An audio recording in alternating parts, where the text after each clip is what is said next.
ఎదుర్కొంటుంది జనసేన. కీలకమైనటువంటి నాయకత్వం మొత్తం లిస్ట్ అంతా మనం రోజువారీగా చెప్పుకునేటువంటి లిస్టే. నేను మళ్ళీ అన్ని అవేమి ఏకరవ పెట్టాల్సిన అవసరం. ఇక్కడ నాకున్నటువంటి ఒక సమాచారాన్ని నేను చెప్పదలుచు. ఇందాక వైఎస్ఆర్ కాంగ్రెస్ పార్టీకి సంబంధించిన అభ్యర్థుల విషయంలో, మార్పు చేర్పుల విషయంలో పోతిన మహేష్ అంశం కూడా సోషల్ మీడియాలో చర్చారు. ఏం పోతిన మహేష్ కి వైఎస్ఆర్ కాంగ్రెస్ పార్టీలో చేరిన తర్వాత విజయవాడ వెస్ట్ సీట్ లో పోతిన మహేష్ కి ఇచ్చేసి ఆ సీట్ ని ఆగిపోమని చెప్పేదానికి అవకాశాలు ఉండొచ్చు అనేటువంటి చర్చ కూడా జరుగుతుంది. ఎందుకు జరుగుతుంది? ఇది మైలవరం అంశంలో కూడా ఒక సోషల్ మీడియాలో చర్చారు. ఇవన్నీ కూడా సోషల్ మీడియా అంశాలు, ఆధారాలు లేనటువంటి అంశాలు కావచ్చు, కానీ ఖచ్చితంగా అక్కడ మార్చడానికి అవకాశాలు ఉన్నాయి. బలహీనంగా ఉన్నారు వైఎస్ఆర్ కాంగ్రెస్ పార్టీ అభ్యర్థులు. ఈ విషయం వైఎస్ఆర్ కాంగ్రెస్ పార్టీకి కూడా తెలుసు.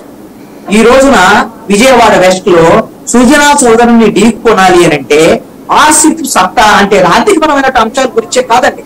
డబ్బులు అనేటువంటిది ఏముంటుంది? అవసరం అనుకుంటే అక్కడ ఒక ముస్లిం మైనారిటీ అభ్యర్థిని గెలిపించడానికి ముఖ్యమంత్రి జగన్మోహన్ రెడ్డి డబ్బులు మొత్తం కూడా ఖర్చు చేయొచ్చు, అది వేరే విషయం. కానీ నాయకత్వ పటిమ సత్తా కూడా ఉండాలి కదా. అన్ని వెళ్ళి జగన్మోహన్ రెడ్డి అన్ని చోట్ల నియోజకవర్గాల్లో చేయలేరు కదా. మైలవరం విషయం కూడా అంతే.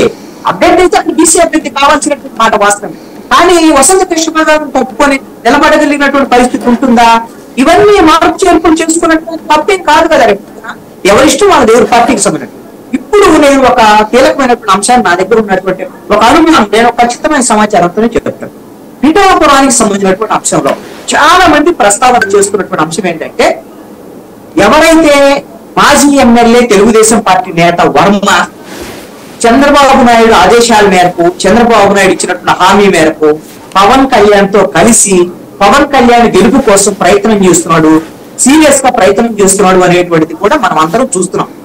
నేను అనుకుంటున్నాను, ఎన్నికలు సమయం వచ్చే వరకు, చివరి వరకు పవన్ కళ్యాణ్ గెలుపు కోసం వర్మ ఇదే రకంగా పనిచేస్తారా? లేదు అంటే చివరి నిమిషంలో వర్మ పవన్ కళ్యాణ్ వదిలేసి బయటికి వెళ్ళేటువంటి అవకాశాలు ఉన్నాయా ఏంటి అనేటువంటిది ఎన్నికల వరకు కాదండి, నామినేషన్ల ప్రక్రియకే అనేకమైనటువంటి మార్పు చేర్పులు, ఏ గంటలో అయినా మార్పు చేర్పులు జరగవచ్చు అనేటువంటి నా దగ్గర ఉన్నటువంటి సమాచారం. ఏమో మరి వర్మ ఇంకో పార్టీలోకి వెళ్తాడా, ఇండిపెండెంట్ గా పోటీ చేస్తాడా, ఇవన్నీ నేను ఇప్పుడు చెప్పలేను. కానీ ఏదో జరగదు. వర్మ మాత్రం ఇప్పటికీ కూడా అతను సిన్సియర్ గా అతను త్యాగం చేసి పవన్ కళ్యాణ్ గెలిపించి పవన్ కళ్యాణ్ పిఠాపురంలో కూర్చోబెట్టుకొని ఆయన తనకు ఉండేటువంటి నియోజకవర్గాన్ని కోల్పోయేటువంటి పరిస్థితి లేదు. ఎందుకు లేదు అని అంటే, రేపు పొద్దున మరి ముందే ఎమ్మెల్సీ ఇస్తా అన్నారు కదా అంటే చంద్రబాబు నాయుడు మాటల్ని నమ్మేటువంటి పరిస్థితుల్లో వర్మ లేరు అనేటువంటిది నేను సేకరించినటువంటి సమాచారాన్ని చెప్తున్నా, ఎంత కొంత ఆధారాలతో చెప్తున్నాను. ఇలాంటి పరిణామాలు ఇది ఒక